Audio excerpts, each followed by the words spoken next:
Hello everyone, it's me Dora the Crystal Whisperer and welcome to my channel. Today's video will be devoted to the long-awaited topic of ancient Egyptian religion.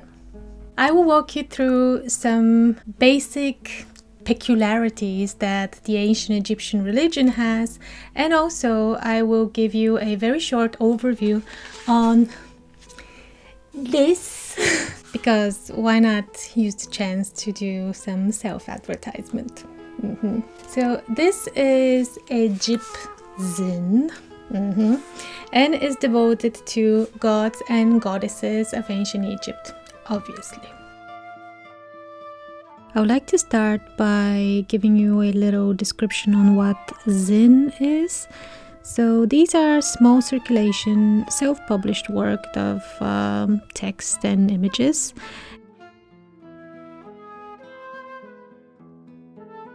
So our EgypZine consists of 34 pages with entries on ancient Egyptian gods and goddesses.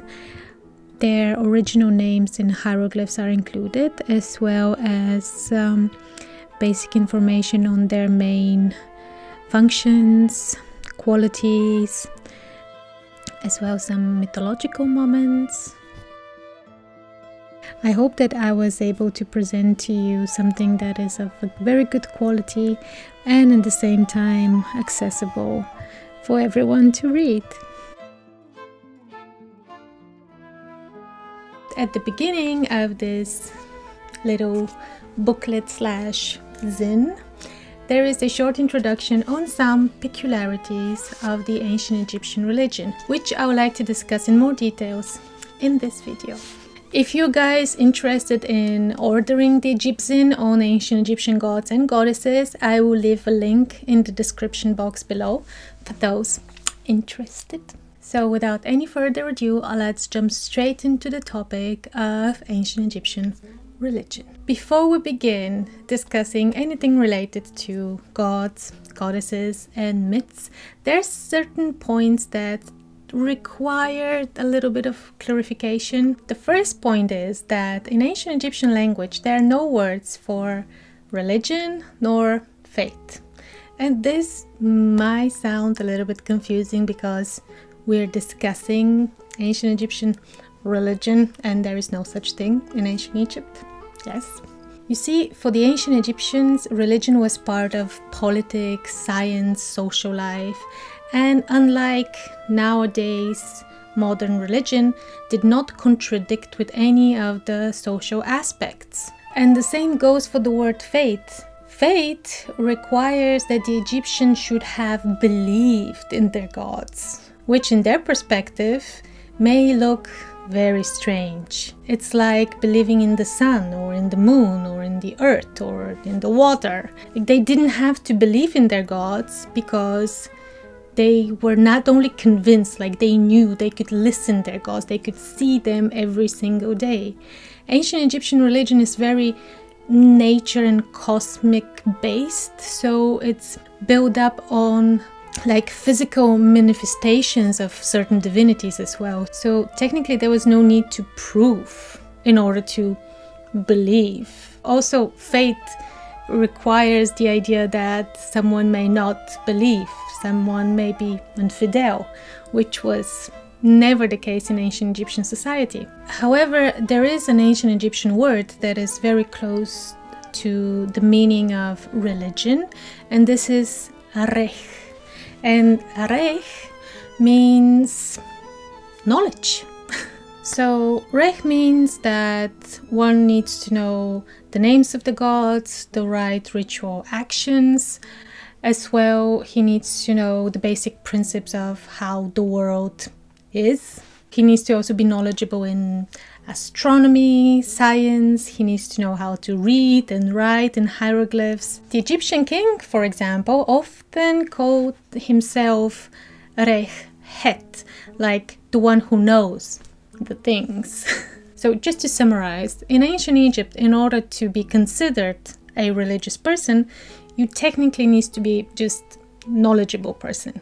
Of course, since there are no better equivalents, we inevitably use the words faith and religion in the context of ancient Egypt, just because there's just no better equivalents. But one needs to keep that in mind. It's not about believing, but knowing, and there is like a slight difference. The second peculiarity is that many gods and goddesses might be assigned to one concept or one natural phenomena. It's a very common mistake to say that Egyptian god or a goddess is the god of this and that. For example, in Greece you have a goddess of love, Aphrodite, or a god of war, Mars. And this is really not the case in ancient Egypt. There is no such thing as god of something. In Egypt, a god or a goddess can have multiple functions, and they have pretty complex personalities as well. For example, there's no such thing as single goddess of, let's say, motherhood or love. This can be goddess Tauret, Isis, Hathor, Nut. They are all considered patrons of birth and motherhood. And this is very clever twist when it comes to ancient Egyptian religion, because it allows one concept to be worshipped in many different ways, as well many different nomes or districts of ancient Egypt, which gives a very high tolerance when it comes to belief system in ancient Egypt. They didn't have problems connecting one concept to other divinities. Like in one district of ancient Egypt, the people will worship, let's say, Hathor as their patron goddess, while in another they will worship Isis. Also, Egyptian gods and goddesses can also be depicted in different ways. Lions, for example, are associated with aggression, fury, hunt.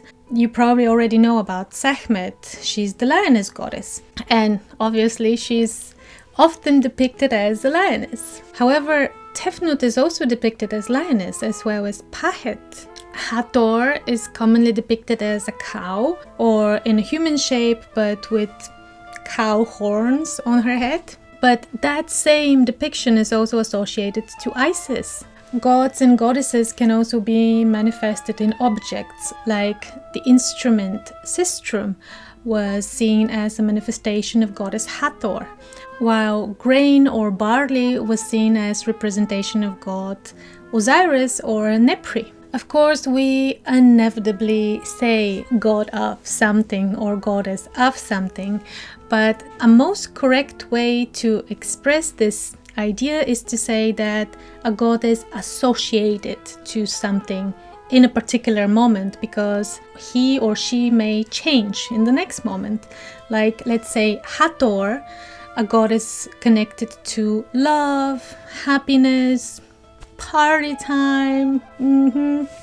When she is pissed, which, believe me, happens once in a while, in some texts it's written that she is in her name of Sekhmet. So she goes into the form of being furious and aggressive, and really bad things happens at that point. Yeah. The next point is the dualism and the symmetry in ancient Egyptian religion.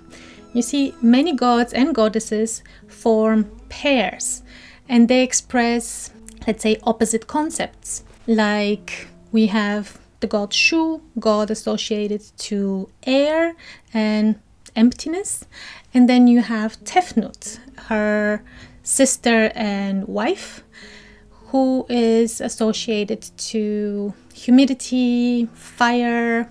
That's it. So these two are actually twins. They're the first children of the creator god Atum, and when they were created, they gave the male and the female beginnings. Two concepts there, although they balance each other, they are also in opposition. So this is very interesting idea as well. They do not come only in pairs. Like you have Isis, Nephthys, Sereket, and also Neit. Each of these goddesses were representative of a direction of the world. They were very often depicted around the sarcophagus or around canopic chests where the organs were placed during mummification. So it's very interesting because like each one of these goddesses stands for a different direction of the world. And also Re, who represents light and the sun, his opposite is Osiris, the god connected to the underworld and death, but also with rebirth. Next and last peculiarity is the problems with myths. We have all seen many titles of books devoted to ancient Egyptian mythology. The thing is that myths also do not quite exist in ancient Egypt. What we understand as myths appeared much later in the ancient Egyptian history. Many of us probably know the myth of Osiris, who gets killed by his evil brother Set, and then in a magical way he's resurrected by his wife in order to her to conceive their child. It's complicated. Didn't say it's easy. Many of us know about this myth, but it was never attested in this complete form on an ancient Egyptian source. There were thousands of texts talking about the conflict and the situation, but it was only like little fragments of the story scattered throughout thousands of monuments and texts. But it was never in one like unified form in the way we know it nowadays.